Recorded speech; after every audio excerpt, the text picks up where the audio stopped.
think the situation might be worse than I originally thought. Please check out yesterday's video talking about the groundwork I laid talking about the Chinese spy balloon. So, the new information that came to light is there's a claim that 3 balloons transited the southern U.S. during the Trump administration. Trump cabinet members, including Mike Esper, called BS on this. And something to keep in mind is that Esper despises Trump, so the likelihood of him coming to his defense doesn't seem very likely.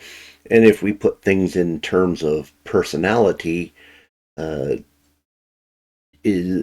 we think Trump is the type of person who would have had restraint with China if he had known there were balloons, spy balloons floating over the continental U.S.?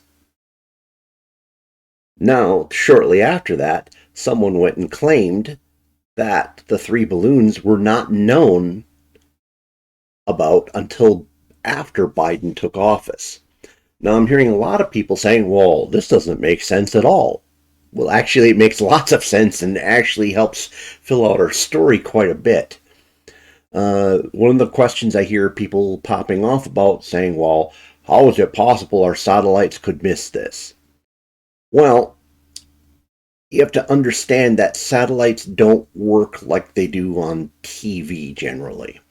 So, this is a perfect example of getting an idea how a satellite works. Okay, so just look at the general picture I got here. Okay, now you can get a kind of general feel for the room. You could kind of count the books that are in view. You might even be able to read some of the titles. But if I said, tell me what, count the pores on my nose, and you'd kind of be stuck in a situation like, well, you can't really see that. Okay, so let me change that for you. Beware of the high-tech thing I'm about to do here. Okay, now you got a really good idea how many pores. You could sit there, if you had the time, you could count the pores in my nose. How many books are on the shelf? What are their titles? The point being is, the better the resolution the satellite has in terms of imagery, the less area it can look at. So if you want a big picture, you get a lot of different things, but you can't get the details. If you want the details, you lose everything else. So you can't stare high resolution at the entire hemisphere and see everything that's going on, at least not in the visual range.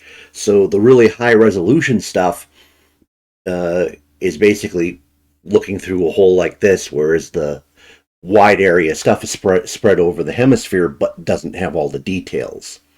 So you can have details or wide coverage, but not both. So generally, when you're talking about a wide coverage satellite, something that might cover like an entire hemisphere or like a large chunk of like the northern U.S. Canada area,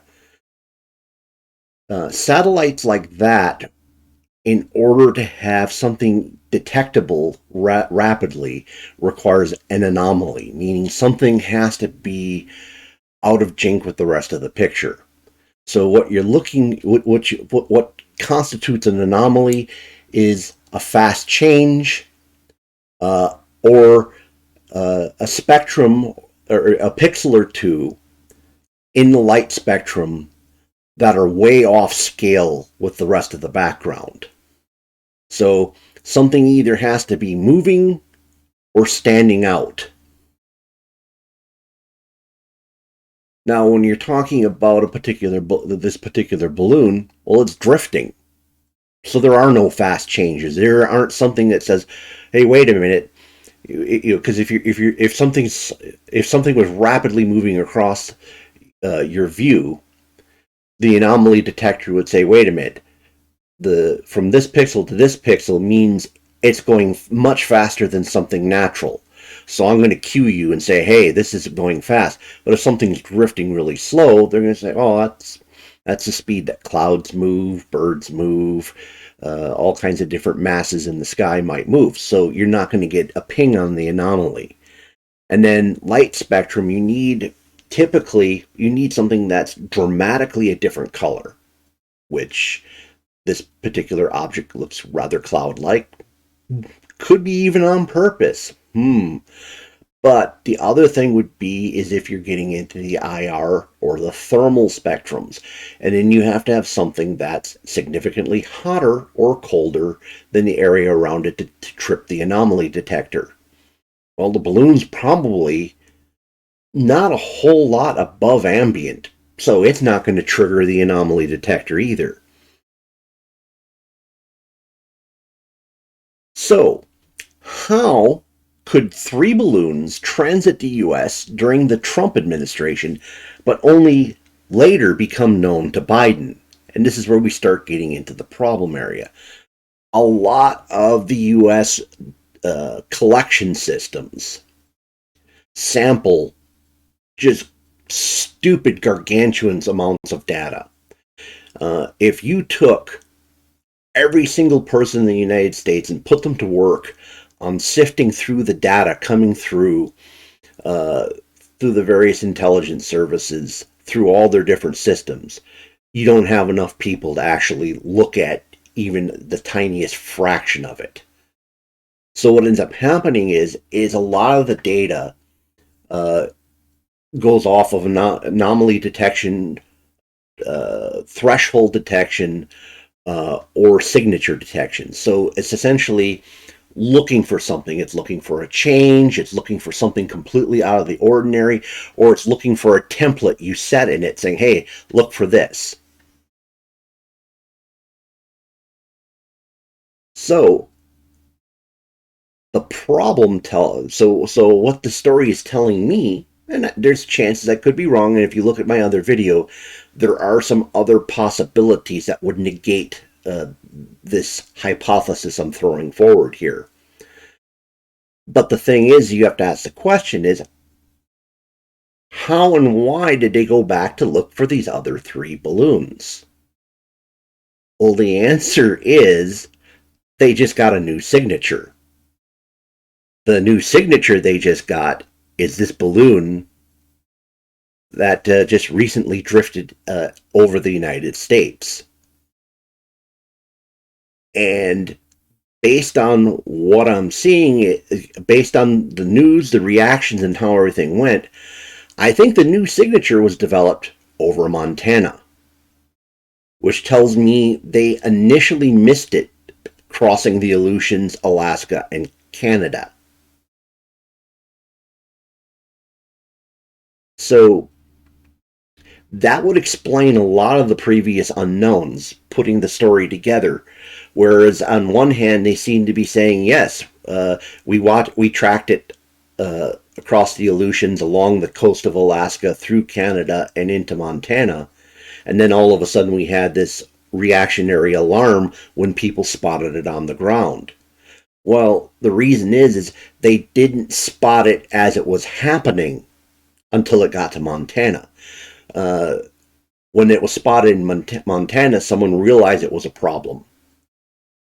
They pulled a signature from the balloon, created a new template, went back through the data and went, holy crap, this thing's been basically walking through our zone of control for days. So that would make the most sense. Now, here's the other thing. So at that point, they say, oh, geez, now that we have this signature, I wonder if these balloons have ever crossed us before. So somebody probably ended up burning the midnight oil, running crap loads of data, and running this new signature against the data, looking for reoccurrences. And then they come up and say, oh, yes, here we go. Yep, there's 3 more of them. Whoops. Now, there's kind of good news, bad news, and hopeful news mixed in with this. Now, as far as I understand, and my knowledge of U.S. radar systems is woefully out of date in terms of deployment, how they work, and everything else like that. I have not been in the Air Force in a long time, and radars were not my specialty, at least not in terms of utilizing them to look at other things. I do have some back end experience with the radars, but not really the front end part of it. So, um, the idea that three balloons could transit the south part of the United States and or Hawaii, uh, my understanding is the tracking systems down there aren't nearly as robust as what we got up in the north. So those aren't quite as worrisome. I mean, it's not good, but it's not that bad.